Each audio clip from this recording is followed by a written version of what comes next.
আসসালামু আলাইকুম এভরিওয়ান, সবাই কেমন আছেন? আশা করি সবাই ভালো আছেন। আজকে আপনাদের সাথে খুবই মজার একটা আচার তৈরি করে দেখাবো। তা হলো জলপাইয়ের আচার। কোনো রকম ঝামেলা ছাড়া এই সহজ আচারটা যারা পারেন না তারাও কিন্তু পারবেন। এটারও কোনো রকম ঝামেলাই লাগে না এই জলপাইয়ের আচারটা। বাজারে এই সময় প্রচুর জলপাই পাওয়া যায়, তবে আমি ফ্রোজেন করা জলপাই দিয়ে করছি। তবে এই জলপাইগুলো এই বছরের ছিল, আমি তখন জাস্ট একটু বাফিয়ে রেখেছিলাম জলপাইগুলোকে, তারপর আজকে একটু আচার বানালাম। যদিও আমার বাসায় আচারটা বেশি একটা খাওয়া হয় না, মাঝে মধ্যে হঠাৎ মেহমান আসলে হয়তো অনেকে চেয়ে থাকে, সেজন্য মাঝে মধ্যে টুকিটাকি একটু আচার বানিয়ে থাকি।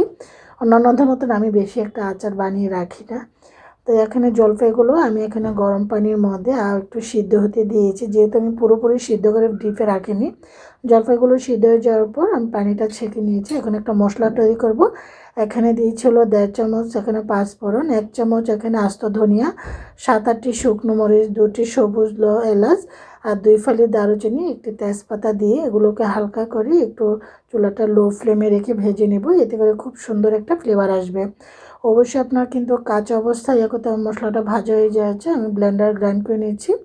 চুলা একটা ফ্রাইং প্যান বসিয়ে এখন আমি দিয়ে দিচ্ছি হলো আবারও 1 চামচ পাঁচফোড়ন, আর দিয়ে দিচ্ছি 5-6টি কাঁচামরিচ এখানে ভেঙে, তারপর একটি তেজপাতা আর একটু দারুচিনি, আর দিয়েছি হলো প্রায় এখানে একটা বড় সাইজের রসুনের 3 ভাগের 2 ভাগ দিয়ে দিচ্ছি, দিয়ে আর দিয়ে দিচ্ছি 2 চামচ চিলি ফ্লেক্স দিয়ে এখন আমি আর 1 কাপ দিয়েছিল এখানে সরিষার তেল দিয়ে ভালো করে প্রায় কিছুক্ষণ ফুটিয়ে নেওয়ার পর আমি জলপাইগুলোকে ম্যাশ করে নিয়েছি, মানে হাত দিয়ে গালিয়ে নিয়েছি, যেহেতু এগুলো সিদ্ধ ছিল ওটা দেখালাম না। তারপর আমি এখানে তেলের মধ্যে জলপাইগুলো দিয়ে নাড়ার উপর রাখছি, তা নাহলে এগুলো পড়ে যাবে।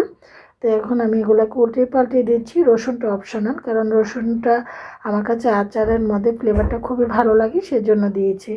এখন আমি চিনি দিয়েছি 1/2 কাপ, স্বাদ অনুযায়ী লবণ দিয়েছি।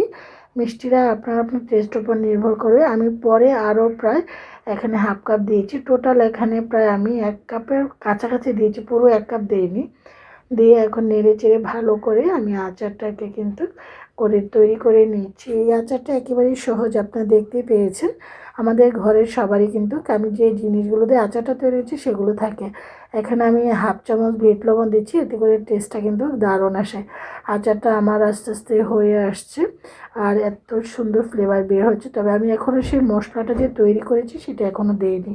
এখন দিয়ে দিচ্ছি প্রায় 2 থেকে 3 চামচের মতন মশলাটা দিয়ে এখন নেড়ে চেড়ে, মশলাটা দিয়ে বেশিক্ষণ রাখবো না, তা নাহলে মশলাটার যে ফ্লেভারটা সেটা কিন্তু নষ্ট হয়ে যাবে। আমি 2-3 মিনিটের মতো চুলাটার মধ্যে মশলাটা দিয়ে এভাবে নেড়ে চেড়ে নেব, যেন আচারটার মধ্যে কোনো রকম পানি না থাকে। পানি থাকলে কিন্তু আচারটা একদম নষ্ট হয়ে যাবে। আপনারা এটা প্রায় 1 বছর মতো রেখে খেতে পারেন, তবে আমি যতটুকু বানিয়েছি হয়তো আমার বাচ্চা যদি একটু খেয়ে পছন্দ হয় তখন ঠিকই ওরা খেয়ে ফেলবে। তো এই আচারটা যে কোনো জিনিস দিয়ে, খিচুড়ি বলেন, পোলাও বলেন, আপনার পরোটা দিয়েও খেতে পারেন, খেতে অনেক সুস্বাদু। আচারটা আমার হয়ে গিয়েছে, এখন একটা সার্ভিং প্লেটে সার্ভ করে নিয়েছি। এখন ঠান্ডা হয়ে যাওয়ার পর আমি এটা একটা বয়মে ঢেকে নেব, তুলে নেব আর কি। আলহামদুলিল্লাহ, এত মজা হয়েছে। আমি একটু খেয়ে দেখি, যদি আচার অত একটা পছন্দ করি না, খুবই টেস্ট হয়েছে।